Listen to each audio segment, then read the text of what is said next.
نیک اعمال کا، یعنی اصل میں ذات کا وسیلہ نہیں ہوتا، کسی بھی شخص کا جس کے اعمال نہ ہوں، جو عام شخص ہو، اس کی ذات کا تو ہم وسیلہ نہیں پیش کرتے نا، ہم تو وسیلہ بھی اسی کا پیش کرتے ہیں جس کے اعمال اچھے ہوتے ہیں۔ اور وسیلہ پیش کرتے ہوئے یوں مانگنا چاہیے، اللہ اس بزرگ سے، اس پیغمبر سے، فلاں شخص سے میرا تعلق ہے، میں اس کا وسیلہ تیری بارگاہ میں پیش کرتا ہوں، میرے اعمال تو تیری بارگاہ میں پیش کرنے کے قابل نہیں ہیں، اللہ میں ان کے اعمال کو ان کو پیش کرتا ہوں، میرا یہ کام فرما دے۔ مانگے اللہ سے، وسیلہ اس کا پیش کرے تو اللہ رب العزت قبول فرماتے ہیں، اور اگر اسی سے مانگے، میں نظر مانتا ہوں میرا یہ کام ہو جائے، بزرگ تو میرا یہ کام فرما دے، تو فرما دے، ایسا کرنا ناجائز ہے۔ تو وہ لوگ نبی علیہ الصلوۃ والسلام کے وسیلے سے یوں دعا کرتے تھے کہ جو نبی آخر الزمان آنے والے ہیں، پتہ تھا نا انہیں کہ آخری نبی آنے والے ہیں، نبی آخر الزمان آنے والے ہیں، ان کے وسیلے سے ہمیں دشمن پر فتح یاب فرما، تو اللہ فتح عطا فرما دیتے تھے۔ اور اس کی بے شمار مثالیں ہیں۔ رسول اللہ صلی اللہ علیہ وسلم کا وصال ہو گیا تھا، میرے آقا علیہ الصلوۃ والسلام اس دنیا سے پردہ فرما گئے تھے، حضرت زرار رضی اللہ تعالیٰ عنہ، دشمن نے انہیں پکڑ لیا، دشمن کے نرغے میں آ گئے اور چاروں طرف سے دشمن نے گھیر لیا۔ یہ اپنے گھوڑے پر سوار تھے، آگے ہو کر گھوڑے کے کان میں کہا، گھوڑا بھی بھاگتے بھاگتے دوڑتے دوڑتے تھک گیا تھا اور وہ دوڑ نہیں رہا تھا۔ انہوں نے کہا اب اگر یہی صورتحال اب بھی رہی تو میں پکڑا جاؤں گا اور لوگ مجھے پکڑ لیں گے۔ انہوں نے گھوڑے کے کان میں کہا کہ اگر تو نے مجھے اس گھیرے سے نہ نکالا تو میں مدینہ طیبہ جا کر رسول اللہ صلی اللہ علیہ وسلم سے تیری شکایت کروں گا۔ بس یہ کہنا تھا تو ایسے لگا جیسے گھوڑے میں ساری دنیا کی بجلیاں اور طاقتیں آ گئی ہوں، اور ایسی پھرتی سے وہاں سے بھاگا اور حضرت زرار رضی اللہ تعالیٰ عنہ کو دشمنوں سے نکال کر باہر لے آیا۔ تو رسول اللہ صلی اللہ علیہ وسلم کا وسیلہ پیش کرنا یا کسی بھی بزرگ کا وسیلہ پیش کرنا، خدا کی بارگاہ میں اپنی دعا کرنا، شریعت مطہرہ میں اس کی گنجائش ہے۔ یستفتحون علی الذین کفروا، یہ جملہ بھی اللہ نے اس لیے امت محمد صلی اللہ علیہ وسلم کو عطا فرمایا کہ وہ لوگ نبی کا وسیلہ پیش کرتے تھے، جب انہوں نے پہچان لیا، انکار کر دیا، اللہ نے فرمایا فلعنۃ اللہ علی الکافرین، کافروں پر اللہ کی لعنت ہے۔ لعنت کرنا متعین شخص پر جائز نہیں بلکہ حرام ہے۔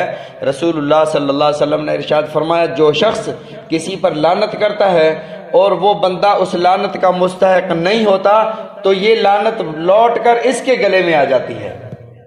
اسی لیے کسی بھی متعین شخص پر آپ لعنت نہیں کر سکتے، بے شک جیسا ہی کافر کیوں نہیں ہے، اس کا نام لے کر متعین شخص پر، اس پر خدا کی لعنت ہو، اللہ کی لعنت، ایسا کرنا جائز نہیں۔ ہو سکتا ہے کہ اللہ تعالیٰ اسے ایمان کی دولت عطا فرما دے اور اسلام لے آئے، اس لیے کسی پر لعنت کرنا جائز نہیں ہے۔ ہاں آپ بغیر متعین کیے، جس طرح اللہ رب العزت نے کئی جگہوں پر قرآن مجید میں ارشاد فرمایا لعنت اللہ علی الکافرین، کافروں پر خدا کی لعنت، لعنت اللہ علی الظالمین، ظالموں پر خدا کی لعنت، جھوٹوں پر خدا کی لعنت۔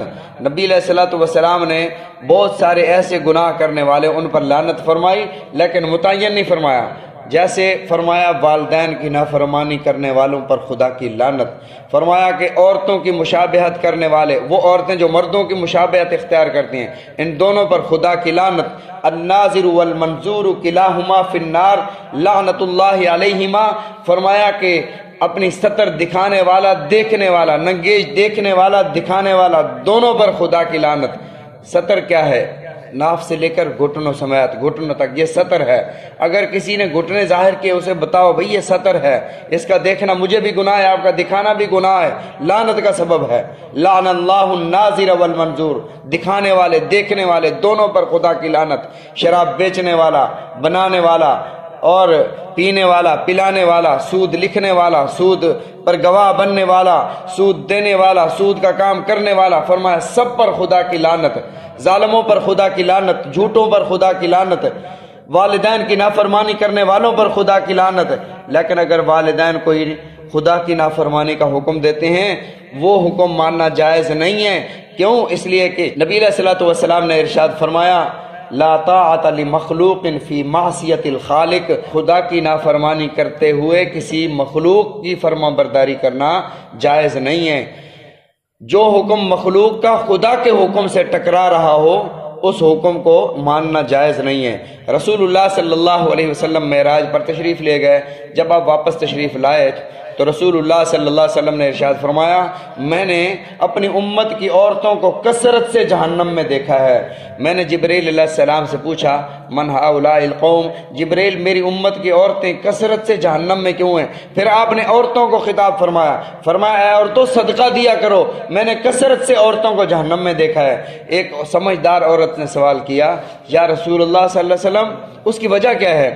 آپ نے فرمایا، تکثرن اللعنہ، کثرت سے لعنت کرتی ہو، برتن گر جائے تو لعنت ہے، لکھ دی لعنت، وہ ایک لعنت بھی نہیں، پھر لکھ دی لعنت، لکھ لعنتیں، ایک لعنت نہیں 2 لکھ دی لعنت، برتن گر جائے لعنت، بچہ شرارت کر دے لعنت، کوئی چیز ٹوٹ جائے لعنت، یعنی تھوڑی تھوڑی بات پر تکثرن اللعنہ، کثرت سے لعنت کرتی ہیں۔ اس وجہ سے لعنت کا وہ چیز مستحق، بے جان چیزوں پر بھی لعنت کرتی ہیں، اور وہ چیز لعنت کی مستحق نہیں ہوتی، لعنت اس کے گلے میں آ جاتی ہے، جہنم میں جانے کا سبب بن گیا۔ اور اگلا جملہ ارشاد فرمایا، تکفرن العشیر، اپنے شوہروں کی نافرمانی کرتی ہیں۔ رسول اللہ صلی اللہ علیہ وسلم نے ارشاد فرمایا، جس عورت کو خاوند نے بلایا اور یہ رات کو اس کے پاس نہ آئی اور یہ ناراض ہو کر اس سے سویا رہا، صبح تک اللہ اور اس کے فرشتے اس عورت پر لعنت کرتے ہیں۔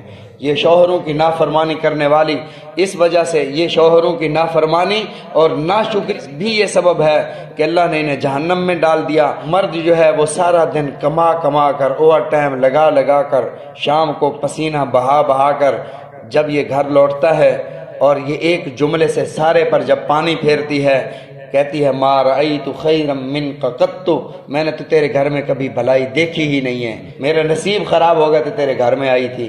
فرمایا اس وقت خدا کی لعنت اس پر برستی ہے کہ شوہر تیرے لیے کیا کیا کر کے آیا ہے اور تو کیا کیا کر رہی ہے۔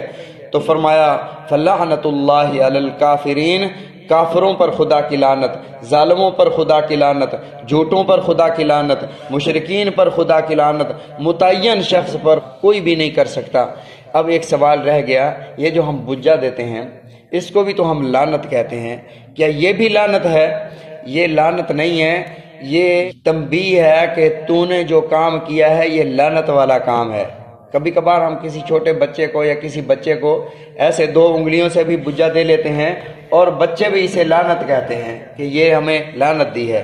اگر اس کا مقصد لعنت دینا ہو پھر تو حرام ہے، ناجائز ہے۔ عموماً ہمیشہ استاد ہو یا والد ہو، اس کا مقصد لعنت کرنا نہیں ہوتا، اسے یہ بتانا مقصود ہوتا ہے تو نے جو یہ کام کیا ہے یہ لعنت والا کام ہے، ایسے کام سے بچنا چاہیے، نہیں کرنا چاہیے۔ اللہ تعالی ہم سب کو نبی علیہ الصلوۃ والسلام کے فرامین پر عمل کرنے کی توفیق عطا فرمائے۔ لعنت کہتے ہیں بعید عن رحمت اللہ، خدا کی رحمت سے دور ہو جانا۔ فرمایا جس پر لعنت پڑ گئی، جس نے لعنت والا کام کر لیا، فرمایا کہ جنت کی خوشبو 500 سال کی مسافت سے آتی ہے۔ 500 سال انسان چلتا رہے، جہاں وہ پہنچے گا وہاں سے جنت کی خوشبو آتی ہے، لیکن جس پر لعنت پڑ گئی فرمایا کہ بندہ جنت کی خوشبو بھی نہیں پا سکے گا۔ شیطان 4 بار رویا ہے۔ پہلی بار جب اللہ نے فرمایا اخرج علیک اللعنۃ، تم پر خدا کی لعنت ہو، یہاں سے دفع ہو جا۔ ابلیس جو ہے بہت رویا ہے، اور شیخ سعدی رحمۃ اللہ علیہ نے اس کو فرمایا تکبر عزازیل را خار کرد، بزندان لعنت گرفتار کرد۔ تکبر نے عزازیل یعنی شیطان کو ذلیل کیا، لعنت کے قید خانے میں گرفتار ہوا۔ دوسری بار جب یہ جنت سے، جب یہ فرشتوں کی محفل سے نکالا گیا اور زمین پر ڈالا گیا، اور تیسری بار جب رسول اللہ صلی اللہ علیہ وسلم کی ولادت باسعادت ہوئی، اور چوتھی بار اس وقت رویا جب سورہ فاتحہ نازل ہوئی۔ نبی علیہ الصلوۃ والسلام نے ارشاد فرمایا سورہ فاتحہ خدا کے خزانوں میں سے ایک خزانہ ہے، حضرت آدم سے حضرت عیسیٰ تک کسی نبی کو سورہ فاتحہ نہیں دی گئی، سورہ فاتحہ مجھے دی گئی۔ تو شیطان یہ 4 بار رویا ہے، لعنت پر بھی رویا ہے، اسے پتہ تھا کہ لعنت کیا چیز ہے۔ اللہ تعالی ہم سب کو اس سے محفوظ رکھے، ہم سب کے گھر کو محفوظ رکھے، ہمارے اہل و عیال کو محفوظ رکھے۔ اللہ رب العزت ہم سب کو اپنی رحمت کاملہ عطا فرمائے۔